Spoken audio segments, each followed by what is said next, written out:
Professeur Rachid Belhaj, je suis président de l'Académie algérienne de développement des sciences médico-légales.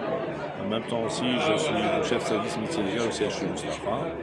J'exerce ce métier, ça fait 30 ans. En tant qu'universitaire, chercheur aussi, nous sommes venus à Tizi Ouzou pour accompagner notre collègue, le chef de service métier légal du CHU Tizi Ouzou, bien sûr avec collaboration avec le CHU Tizi Ouzou, pour participer à la modernisation de la médecine légale au CHU, qui ont déjà un programme ambitieux. Vous avez vu notre programme, il s'articule beaucoup plus sur la modernisation, la numérisation. On a fait l'audit de la médecine légale à Tizi Ouzou, ses insuffisances, son effectif, sa répartition. C'est énorme, vous avez vu, qu'on a vu à Tizi Ouzou. Ils ont 13, je crois 15 médecins légistes pour 6 tribunaux, une cour, une activité médico-légale intense. Le citoyen, même la justice, ont besoin, les services de sécurité, ont besoin de légistes, en leur donnant justement des preuves scientifiques irréfutables dans des problèmes médico-légaux particuliers, soit de la personne vivante en matière de victimes de violences sexuelles, victimes de violences physiques, des problèmes au civil, les juges nous sollicitent, et aussi en matière d'autopsie. Nous avons un petit peu vulgarisé le concept de la médecine légale. La médecine légale, ce n'est pas la mort.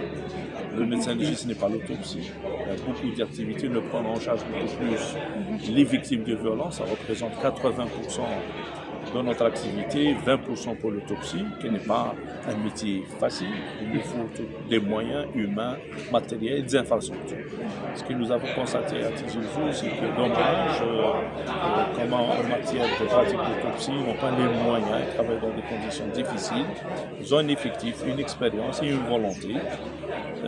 Tout cela, nous essayons de le développer, de le valoriser et d'accompagner sur le plan universitaire, sur le plan juridique.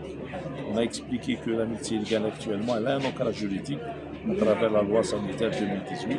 Il y a un chapitre entier qui est consacré, chapitre 6, qui est consacré à l'activité de médecine légale. Pour avoir un procès équitable, il vous faut quand même des moyens de preuve. Au niveau du médecin légiste, la traduction, il faudrait faire bien l'obligation en tant qu'universitaire de s'inscrire dans une démarche de modernisation de la médecine légale à l'instar des autres pays pour y faire face à tout événement. Vous avez vu l'histoire de ce qui s'est passé à Tizi Ouzou, des incendies, un corps calciné. Si vous voulez pratiquer une autopsie, ce n'est pas une autopsie avec des moyens rudimentaires, avec une simple table, une autopsie d'autopsie qui ne répond pas aux critères, vous allez pouvoir répondre à une problématique vraiment particulière. L'Algérie, nous avons quand même vécu, nous avons l'expérience de la gestion des catastrophes, ce qu'on a vécu, inondations, séismes, nous sommes confrontés à ce que j'ai présenté, à une problématique particulière telle que l'immigration clandestine, la violence, la toxicomanie, la prise en charge de l'enfant. Tout cela doit s'inscrire dans un esprit déontologique, humain, éthique, bien sûr basé sur la preuve, basé sur le développement scientifique, dans le respect de la réglementation, le respect de la loi, le respect du droit humain, le respect de la réglementation algérienne et aussi internationale. Si on le compare par rapport à d'autres pays voisins, le chiffre on est peut-être 6 à 7 fois plus que d'autres pays. Mais si on veut aller vers des concepts modernes, que l'autopsie soit pratiquée par au moins 2 médecins légistes, on est loin. L'Algérie est un continent. La problématique se situe qu'il y a un déséquilibre entre le nord et le sud. Toujours la même chose. Par exemple, dans le sud, c'est bien wilaya, une cour, un seul médecin légiste. Comment ce médecin légiste pourrait y faire face justement à la bonne pratique médico-légale, à la demande accrue. Parfois, les gens du Sud soulèvent le problème de la pratique de l'autopsie. Parfois, ils attendent 4 à 5 jours. Parfois, ils transfèrent le corps 600 à 700 grammes, ce n'est pas humain.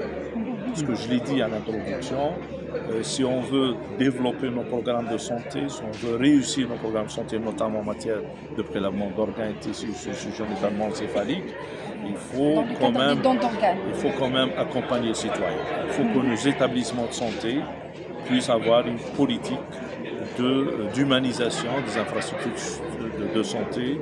Il faut créer des communications, une symbiose entre le citoyen et le personnel de la santé. Il ne faut pas que l'environnement soit un environnement de violence, de crainte ou de non-confiance pour pouvoir développer la majorité des programmes de santé qui sont en souffrance. Appliquer par exemple la médecine légale, que les gens comprennent. Est-ce qu'on a l'obligation de moyens ou de résultats par rapport? Nous avons l'obligation des deux. Les deux, lorsque quelqu'un ne peut pas vous tromper sur l'avenir de quelqu'un, on n'a pas le droit moralement de donner de faux résultats, de fausses informations sur un sujet autopsie. Qu'une personne soit condamnée à tort ou bien on va disculper un criminel.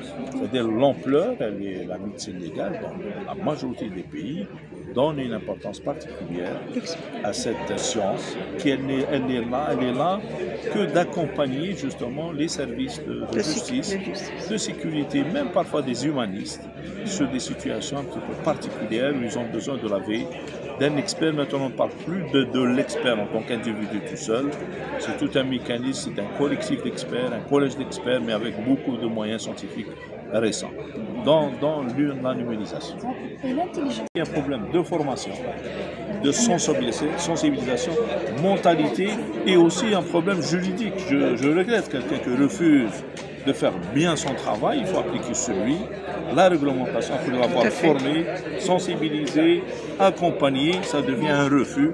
Vous ne pouvez pas développer et aller vers l'intelligence artificielle face à des obstacles. Mais je suis convaincu que le secteur de la santé, on va atteindre justement la numérisation. Je vous ai cité l'exemple, par exemple, dans une scène de crime, comment vous voulez avoir un procès, quelqu'un qui a tué une personne? À la scène du crime, il n'y a ni procureur, ni médecin légiste. À la scène du crime, elle est bâclée, n'est pas protégée. Je ne pense pas qu'il y aura un procès équitable. Tout à fait. Parce qu'il n'y a pas de preuves. Et puis, on va régresser et aller vers ce témoin, la recherche d'un témoin ou bien d'un ça devient fragile. Donc, on pourra dire en conclusion que la médecine légale a réalisé quand même des pas. Oui, par rapport, même à Tizi-Ouzou, par rapport, on va honorer l'un des médecins généralistes qui faisait les autopsies dans les années 80, c'est Dr Salhi qui était médecin généraliste. Il était tout seul à pratiquer pendant des années.